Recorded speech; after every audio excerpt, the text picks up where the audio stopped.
कुरुक्षेत्र के युद्ध क्षेत्र को विशाल सेनाओं के आवागमन की सुविधा के लिए तैयार किया जा रहा था। उन्होंने हाथियों का इस्तेमाल पेड़ों को उखाड़ने और जमीन साफ करने के लिए किया। ऐसे ही एक पेड़ पर एक गौरैया अपने 4 बच्चों के साथ रहती थी। जब उस पेड़ को उखाड़ा जा रहा था तो उसका घोंसला जमीन पर गिर गया, लेकिन चमत्कारी रूप से उसकी संतानें अनहोनी से बच गई। लेकिन वो अभी बहुत छोटे होने के कारण उड़ने में असमर्थ थे। कमजोर और भयभीत गौरैया मदद के लिए इधर उधर देखती रही। तभी उसने कृष्ण को अर्जुन के साथ वहां आते देखा। वे युद्ध के मैदान की जांच करने और युद्ध की शुरुआत से पहले जीतने की रणनीति तैयार करने के लिए वहां गए थे। उसने कृष्ण के रथ तक पहुंचने के लिए अपने छोटे पंख फड़फड़ाए और किसी प्रकार श्री कृष्ण के पास पहुंची।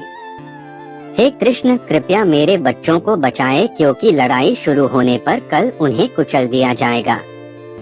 सर्वव्यापी भगवान बोले, मैं तुम्हारी बात सुन रहा हूँ, लेकिन मैं प्रकृति के कानून में हस्तक्षेप नहीं कर सकता। गौरैया ने कहा, हे भगवान, मैं जानती हूँ कि आप मेरे उद्धारकर्ता हैं। मैं अपने बच्चों के भाग्य को आपके हाथों में सौंपती हूँ। अब यह आपके ऊपर है कि आप उन्हें मारते हैं या उन्हें बचाते हैं। काल चक्र पर किसी का बस नहीं है। श्री कृष्ण ने एक साधारण व्यक्ति की तरह उससे बात की, जिसका आशय था कि वहाँ ऐसा कुछ भी नहीं था जिसके बारे में वो कुछ भी कर सकते थे। गौरैया ने विश्वास और श्रद्धा के साथ कहा, प्रभु, आप कैसे और क्या करते हैं वो मैं नहीं जान सकती। आप स्वयं काल के नियंता हैं, यह मुझे पता है। मैं सारी स्थिति एवं परिस्थिति एवं स्वयं को परिवार सहित आपको समर्पण करती हूँ। भगवान बोले, अपने घोंसले में 3 सप्ताह के लिए भोजन का संग्रह करो। गौरैया और श्री कृष्ण के संवाद से अनभिज्ञ अर्जुन गौरैया को दूर भगाने की कोशिश करते हैं। गौरैया ने अपने पंखों को कुछ मिनटों के लिए फुलाया और फिर अपने घोंसले में वापस चली गई। 2 दिन बाद शंख के उद्घोष से युद्ध शुरू होने की घोषणा की गई। कृष्ण ने अर्जुन से कहा कि अपने धनुष और बाण मुझे दो। अर्जुन चौंके, क्योंकि कृष्ण ने युद्ध में कोई भी हथियार नहीं उठाने की शपथ ली थी। इसके अतिरिक्त अर्जुन का मानना था कि वह ही सबसे अच्छा धनुर्धर है। मुझे आज्ञा दें भगवान, अर्जुन ने दृढ़ विश्वास के साथ कहा, मेरे तीरों के लिए कुछ भी अभेद्य नहीं है। चुपचाप अर्जुन से धनुष लेकर कृष्ण ने एक हाथी को निशाना बनाया, लेकिन हाथी को मार के नीचे गिराने के बजाय तीर हाथी के गले की घंटी में जा टकराया और एक चिंगारी सी उड़ गई। अर्जुन ये देखकर अपनी हंसी नहीं रोक पाई कि कृष्ण एक आसान सा निशान चूक गए। क्या मैं प्रयास करूं? उसने स्वयं को प्रस्तुत किया। उसकी प्रतिक्रिया को नजरअंदाज करते हुए कृष्ण ने उन्हें धनुष वापस दिया और कहा कि कोई और कार्रवाई आवश्यक नहीं है। लेकिन केशव, आपने हाथी को क्यों तीर मारा? अर्जुन ने पूछा। क्योंकि इस हाथी ने उस गौरैया के आश्रय उसके घोंसले को, जो कि एक पेड़ पर था, उसको गिरा दिया था। कौन सी गौरैया? अर्जुन ने पूछा। इसके अतिरिक्त हाथी तो अभी स्वस्थ और जीवित है, केवल घंटी ही टूटकर गिरी है। अर्जुन के सवालों को खारिज करते हुए कृष्ण ने उसे शंख फूंकने का निर्देश दिया। युद्ध शुरू हुआ।